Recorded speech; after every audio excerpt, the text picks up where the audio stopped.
우리 하나님 말씀은 제 성경으로는 신약성경 207페이지에 있는 사도행전 11장 1절부터 18절까지 말씀입니다. 사도행전 11장 1절에서 18절까지 말씀이고요. 들었던 말씀을 생각하면서 내용을 이해하시면 더 수월할 것 같아요.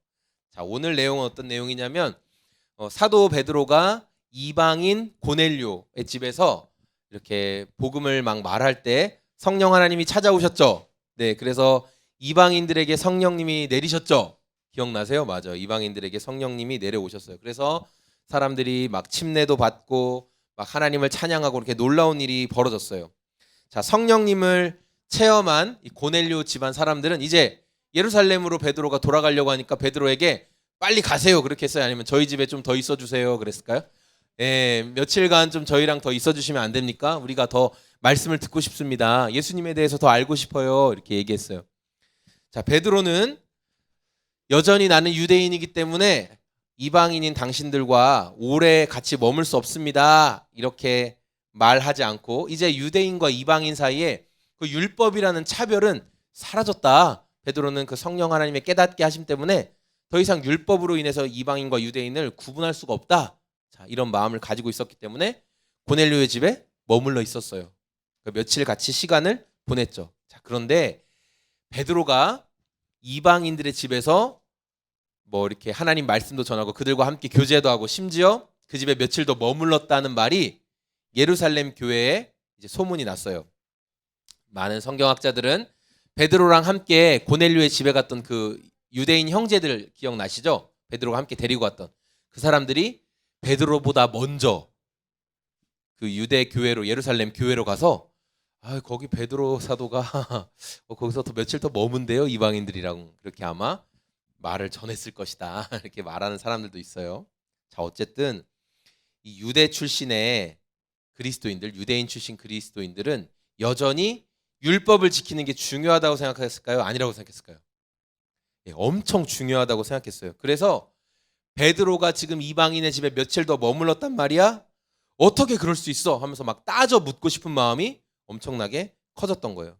그래서 우리가 오늘 11장 2절 말씀을 보니까 베드로가 예루살렘으로 올라갔다 이렇게 나오죠. 그때 할례자들이 비난했다 이렇게 말하고 있어요. 그러니까 할례를 받은 성도들, 그러니까 유대인 출신 그리스도인들은 율법도 다 지켜야 된다라고 계속 생각을 하고 있었어요. 그래서 베드로를 향해서 크게 잘못을 지적하는 거예요. 3절 말씀을 세 번역으로 보면은 이런 내용이에요. 당신은 할례를 받지 않은 사람들의 집에 들어가서 그들과 함께 음식을 먹은 사람입니다라고 베드로를 나무랐다 이렇게 말하고 있어요. 유대 출신 성도들이 베드로를 책망한 가장 큰 이유는 뭐냐? 할례 받지 않은, 그러니까 율법을 알지 못하고 율법을 지키지 않는 저 이방인의 집에 베드로가 들어가서 시간을 보냈다. 그게 제일 분노하는 포인트였던 거예요. 우리가 앞서 살펴보았지만 유대인 출신 성도들의 마음 가운데는 쉽게 바꿀 수 없는 마음이 있어요. 쉽게 변하지 않는 마음. 여러분에게 질문해 볼게요. 여러분, 구원은 내가 착한 일을 많이 해야 받나요? 아니면 예수님을 믿음으로 받나요? 네, 예수님을 믿음으로 받아요. 우리 지금 매일 성경 말씀에도 계속 그 내용 나오죠? 구원받는 것은 네가 선행을 많이 해서 착한 일을 많이 해서 구원받는 게 아니에요. 우린 물론 선행을 해야 돼요. 예수님을 믿는 사람이기 때문에 그렇게 할 수밖에 없는 존재로 변화가 되지만 그러나 우리의 선행이 구원받는 조건은 아니거든요. 근거는 아니에요. 구원은 나의 선행으로 받는 게 아니다. 예수님을 믿음으로 받는다. 이게 성경의 가르침이죠. 그런데 유대 출신 그리스도인들은 예수님을 믿는 게 구원에서 중요하지. 맞아. 예수님을 믿어야 구원을 받아. 그러니까 이 사람들도 그리스도인들이니까.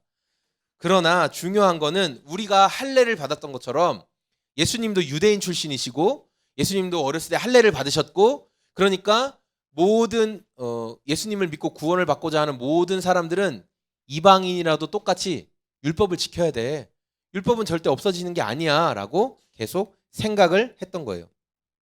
그래서 유대 출신 이 신자들이 예루살렘으로 돌아온 베드로를 보자마자 불같이 막 화를 냈던 거예요. 자, 그럼 화를 낸 이유를 여러분에게 한번 물어볼 테니까 답을 맞춰보세요.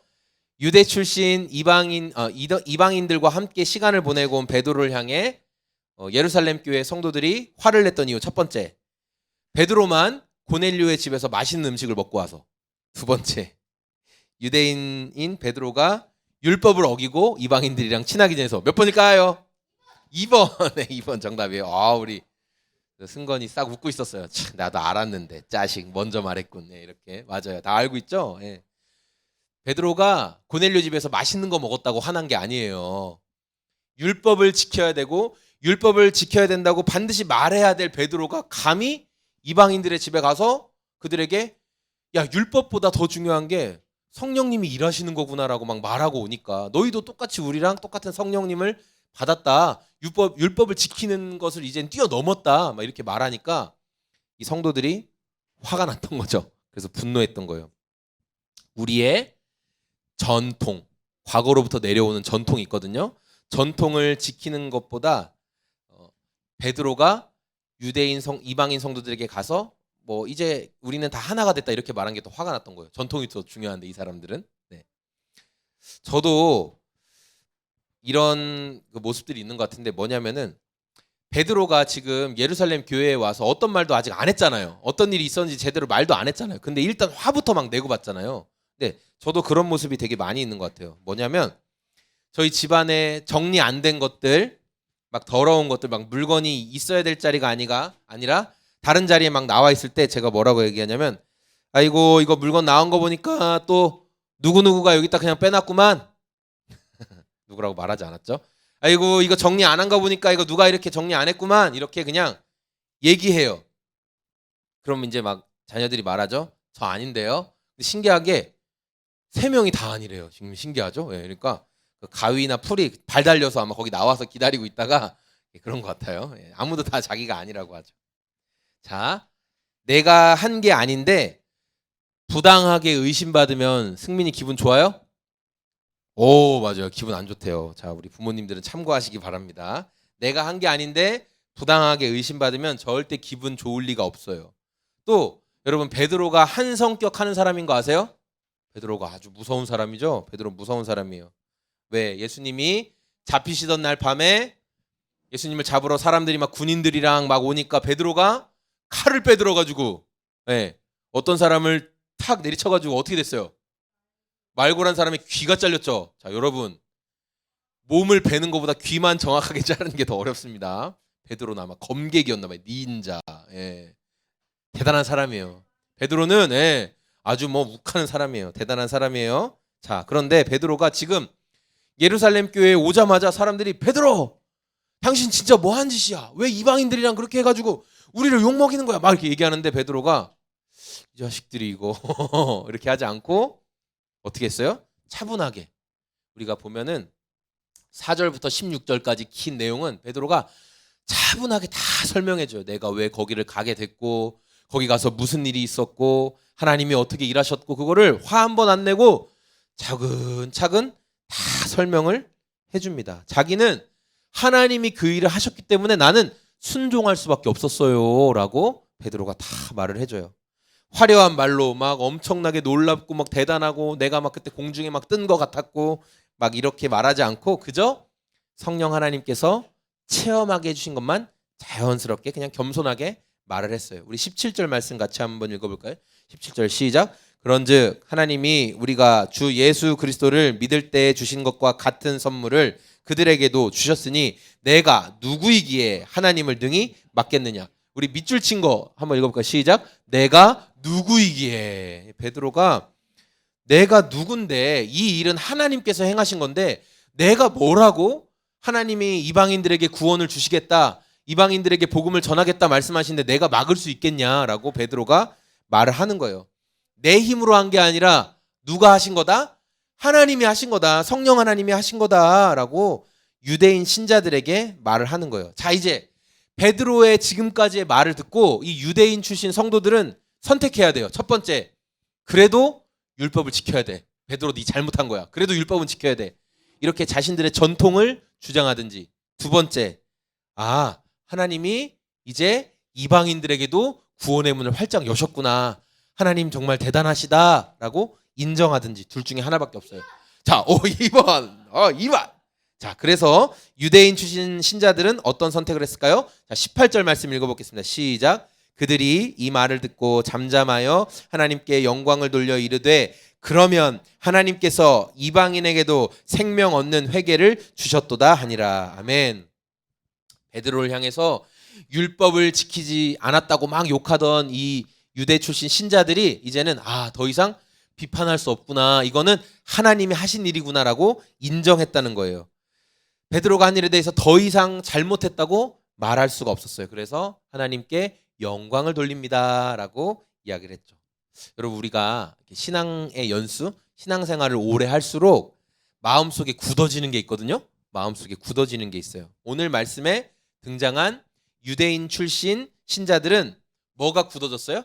자신들의 전통.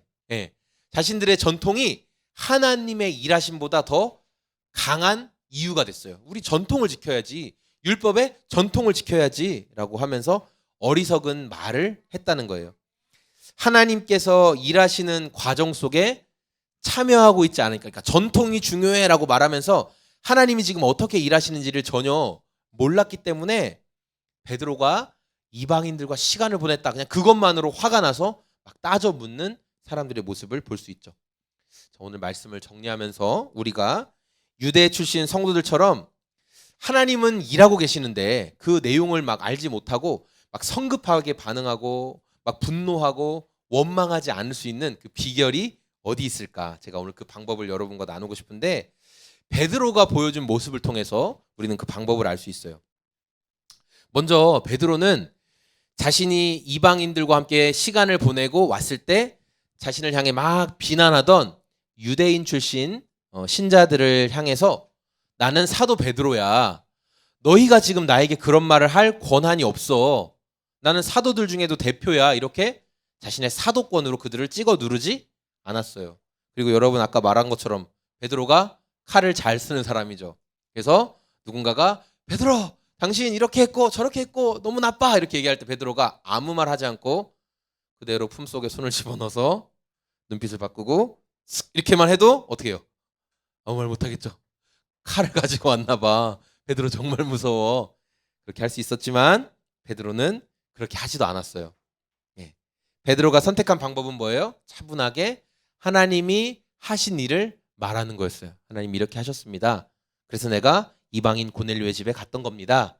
그렇게 말을 했던 거예요. 여러분, 베드로가 그렇게 할 수 있었던 거는 하나님이 지금 그 일을 분명히 행하셨다는 확신이 있었기 때문에 그렇게 할 수 있었던 거예요. 유대인 출신 성도들은 몰랐어요. 유대인 출신 성도들은 하나님이 지금 이방인들에게 그런 일을 하신다는 걸 몰랐어요. 그러나 베드로는 알았어요. 베드로는 어떻게 알았을까? 베드로는 기도했기 때문에 알았던 거예요. 기도했기 때문에. 언제 하나님이 앞으로 할 일을 베드로에게 언제 알려주셨어요? 베드로가 옥상에 올라가서 기도할 때. 그때 어떤 환상을 봤죠? 어떤 환상을 봤어요?